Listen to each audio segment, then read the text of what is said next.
It's July. It's hot in the Nevada desert. It's hot in Mesquite. Politically, the heat from the Nevada 2018 primary election has not yet dissipated, even though more than a month has passed. And it's beginning to heat up again. The political heat is on, and everyone is getting ready for the 2018 general election in November. 4 months to go. If you voted, or if you didn't vote in the primary, did it matter? So, you saw the results. Do you care any differently if you voted or if you didn't?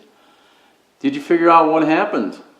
You looked at the numbers, you analyzed the numbers, and you concluded on what and how it happened. Didn't you?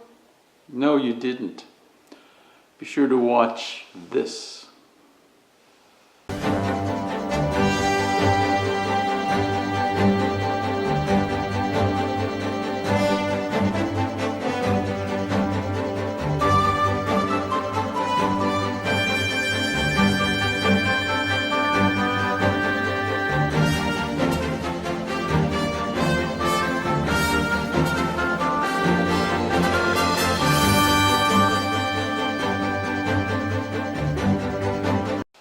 Hello Mesquite, hello Nevada, hello America. Welcome to the Mesquite Weekly. I'm your host, Rudy Mortel. In the past, the Mesquite Weekly has taken the position that writing an article or commenting on a particular article in the Mesquite Weekly is not quite everything that deserves a good howl at the moon. We need a space to simply let our emotional roller coaster take its ride, up and down and loop around, wherever it wants to go, to get here and there and everywhere, and even nowhere. We therefore established a comment section we refer to as rants and raves. However, the editor and publisher have taken a position that the Mesquite Weekly will no longer be engaged in any emotional rides in this publication or this broadcast. In a world in chaos, with social and cultural constructs built to respond with primitive and tribal instincts, rants and raves are not in our or anyone else's best interest. We will contend that censorship is not a consequence of our change in position, but an affirmation of engaging this publication in a dialogue that employs reason and rational discourse, in the pursuit of our common interest to be factual and truthful. Words are the primary conveyors of ideas. We cannot convey our ideas and our thoughts when we cannot agree on the precise and agreed upon definition of those conveyors. Words are important. Our ideas and thoughts must be expressed with a reasonable degree of accuracy to enable these expressions to be understood with a reasonable degree of accuracy. That being said, the Nevada primary election concluded on June 12th, and the winners and losers were determined by those who cared to express their desire to do so by casting their vote. A week before the election, we predicted the winners from 46 hopeful candidates in 7 contests.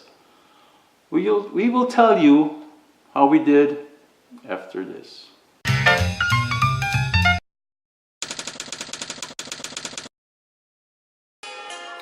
The D Thai Bistro, a refreshing oasis in the desert. D Thai Bistro may be the only Thai restaurant in Mesquite, but it ranks among the finest in the state of Nevada, as well as southwestern Utah and northeastern Arizona. An extensive menu features many Asian delights. Traditional Thai dishes include all your favorites: Pad Thai, Pad See Ew, Pad Won Sen, Tom Yum soup, Tom Kha soup, and a variety of curries are prepared and served to your pleasure. The chefs and the staff at the Thai Bistro provide a pleasant, friendly atmosphere. The dishes are delightfully presented, fresh and superbly flavored, and delicious. My own personal favorite, spring roll, is not on the menu, but if you ask for the Rudy roll, the chef will be happy to oblige. Lunch and dinner are served daily, starting at 11 a.m. and reopening after lunch at 3 p.m. for dinner. The bistro is closed on Sundays. Takeout orders are welcome. The D Thai Bistro has obtained a solid 5-howl rating from the Mesquite Weekly, and customer reviews consistently provide glowing praise for this family-owned and managed house of Thai culinary delights. 46 candidates, 7 contests, 7 winners. First, I will tell you that we correctly picked the winners of all 7 contests. You may well ask how. or simply accept my claim that the Mesquite Weekly political acumen is the best in the Virgin Valley or in the state. For the doubters, however, we feel obligated to explain. Time requirements to provide full coverage and adequately detail the successful making of a political winner or winners is, however, not within the scope of this telecast. We intend to air a series of special reports on this topic during the hot summer months. Watch this space for these special reports coming soon. Back to our scorecard. We start with the Nevada U.S. Senate race. We predicted that Dean Heller will walk away with the clear win in the Republican primary and that Jackie Rosen will have little opposition in capturing the title in the Democratic contest. Heller and Rosen will face off later in the year. The envelope, please. And the winners are Heller and Rosen. Like I said, score 2-4-2. In the governor's race, we said that Laxalt and Sisolak will take it to the wire in November, and so they will. And the winners are Laxalt and Sisolak. Score 4-4. The CD4 contestants went to the big name favorites, or contest went to the big name favorites Horsford and Hardy, as predicted, and they are heading for a repeat bout in November.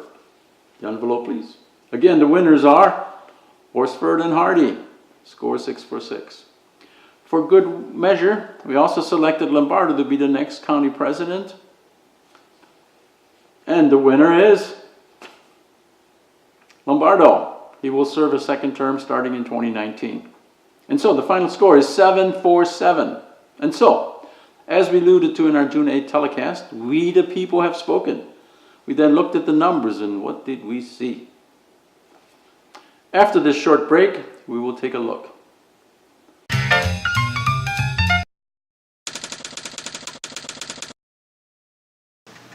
The Mesquite Weekly is not just a video cast. It's also available online. It's under www.mesquiteweekly.com. MESQUITEWEEKLY.com. For the latest breaking news and the election news of 2018, we have a new column, and it is in addition to our usual editorial comments and opinions, a number of articles addressing many issues, okay, that are on the website. You'll also see references to the Mesquite Weekly broadcasts, the TV broadcasts, and a recent column that we added is the local news, Mesquite and the Virgin River Valley. An example of these, some of the local news are Mesquite celebrated Independence Day with spectacular fireworks displays on July 4th, 2018. Where the Eureka Hotel put on a show, and wow, what a show it was. A big band got everyone in the mood with patriotic music and rousing singing performances. An audience of more than 500 spectators filled the parking lot areas adjacent to the Eureka, joining in the merriment and celebration of our nation's independence declared 242 years ago. Dean Heller, still aglow from his primary election victory, was spotted and was noted to have made a few remarks. The audience, however, came to see and hear the band and the usual spectacular display of bombs bursting in air and the rockets' red glare. And so they did. A fitting tribute to the men and women who declared an end to tyranny, and so we all experienced a great end to a wonderful evening and another day of freedom and liberty in pursuit of happiness. On a side note, Joe Hardy also visited Mesquite right after the primary elections, and we see a large billboard sign that shows Joe Hardy in his doctor outfit. Joe Hardy is a doctor, practicing doctor. He's also running for state senator.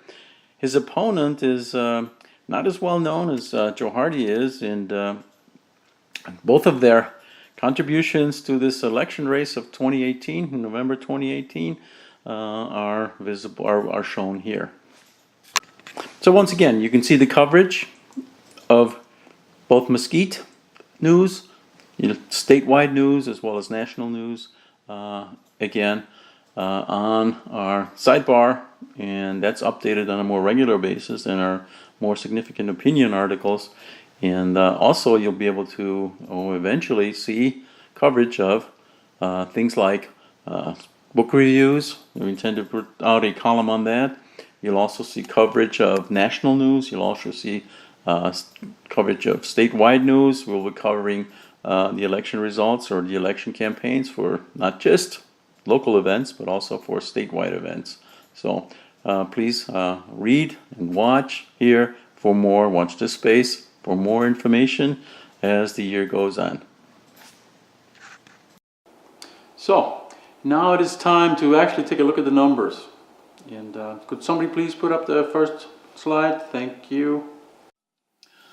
Here are the Nevada registered voters as of May 24th, 2018. This includes both active and inactive voters that are registered and eligible to vote. And if you look at the total, you'll see that 1,683,077 voters are registered and eligible to vote in the state of Nevada. We have a breakdown by age, by party affiliation, and you notice something curious by age.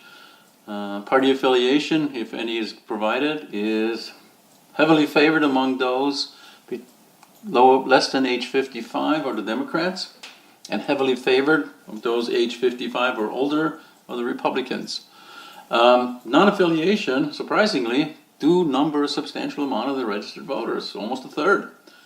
So, that being said, who did these people vote for in the primary contest for the U.S. Senate seat? We'll take a look at this, and surprisingly, only 17% showed up. Now, 17% of those that voted cast their vote for various candidates in both primary races. When you look at the percentage, all the voters that voted for, regarding of party affiliation, of all the voters that voted for Jackie Rosen, 6.57% voted for Jackie Rosen, 5.91% voted for Dean Heller. Now, why are these numbers important? We'll get to that later, but first let's go to a bit more detail on the Nevada registered voters.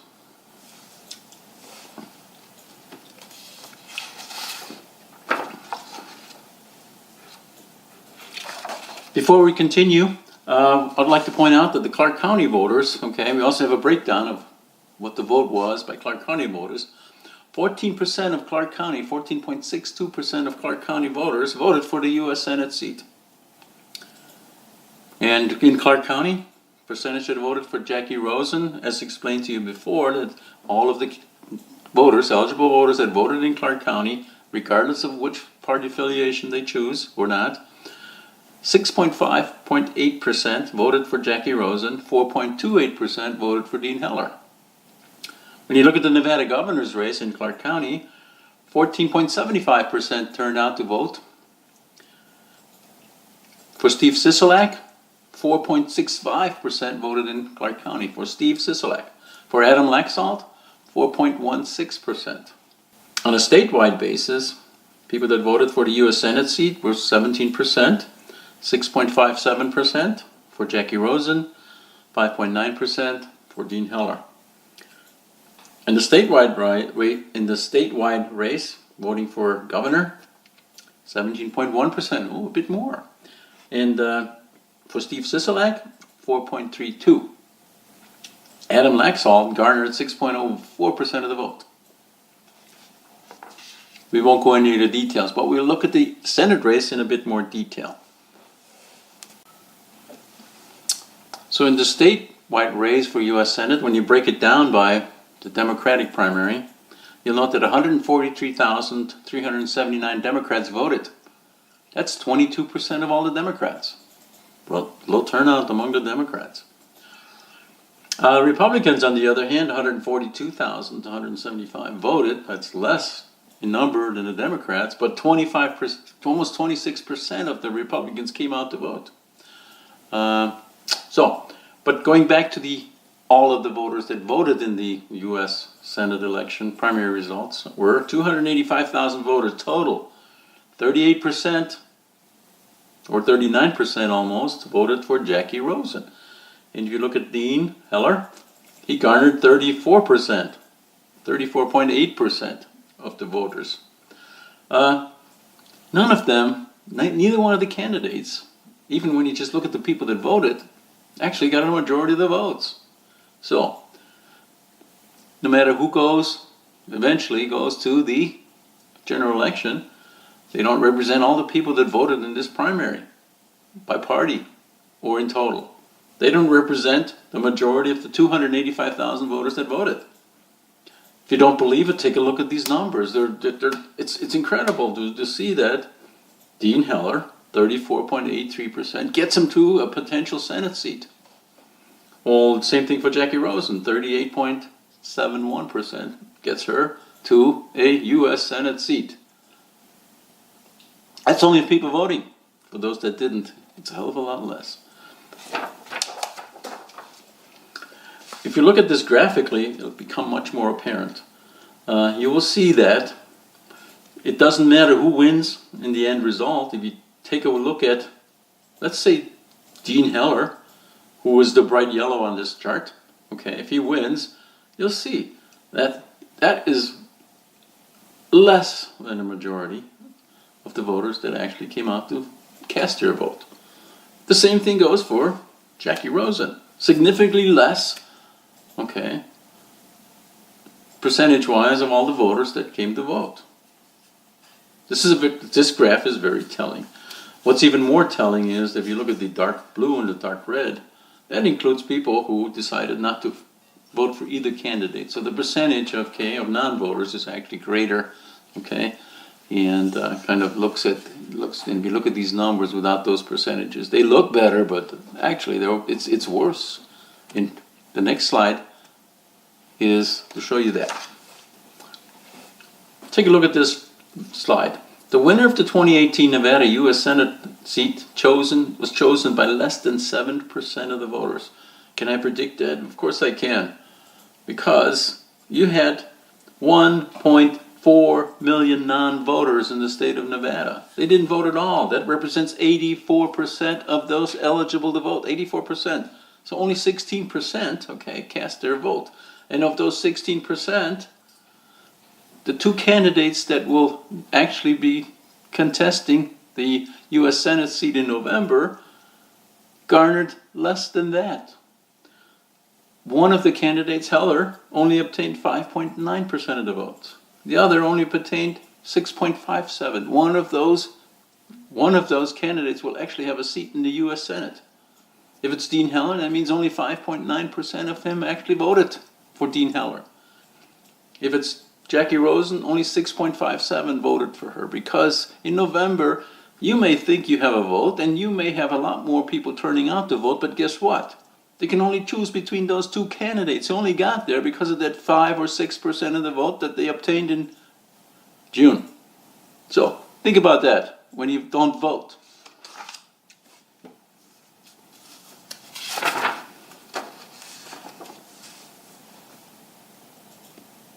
This one is also interesting. If you look at Mesquite, as you know, Mesquite is a retirement town, okay? There are people here that are retired. And if you look at the voting population in Mesquite, 2/3 of them are over the age of 65.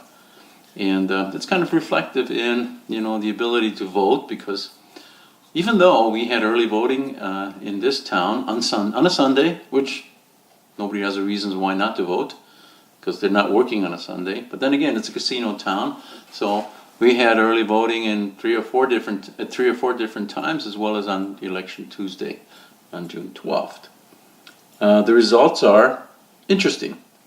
If you look at the election summary report from Mesquite, you will note that 1,059 Democratic voters, or 40% of those registered, turned out to vote. 1,860 Republican voters turned out to vote from 4,675 registered as such, or 40%, 39.79%. The nonpartisan, you had 723 voters of the 3,000 that had registered to vote. Only 24% of those showed up. So, what does that tell you? 35% of all the registered voters in Mesquite, 10,310 of them, turned out to vote, 35.32%. And the impact was that the Republican turnout was only 40%, but their vote impact in the election races was over 51%. If you vote, if you go to the voting booth and you cast a vote for none of these candidates, or if you don't vote at all, the end result is the same. You really didn't cast your vote. And if you don't cast your vote, somebody else will. And when you look at these numbers, anybody casting a vote in the primary, he counts for it having 20 votes.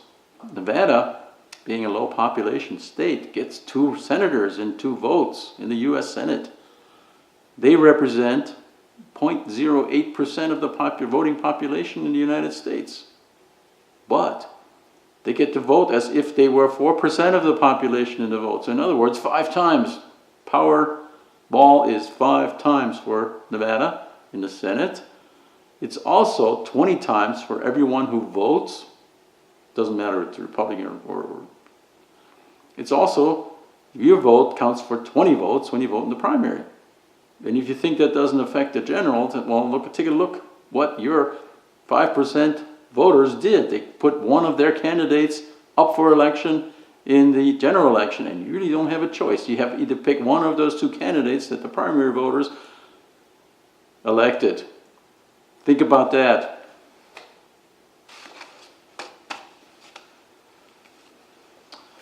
With all that in mind, the U.S. Supreme Court recently upheld Ohio's method of cleaning up its voter rolls in a 5-4 decision.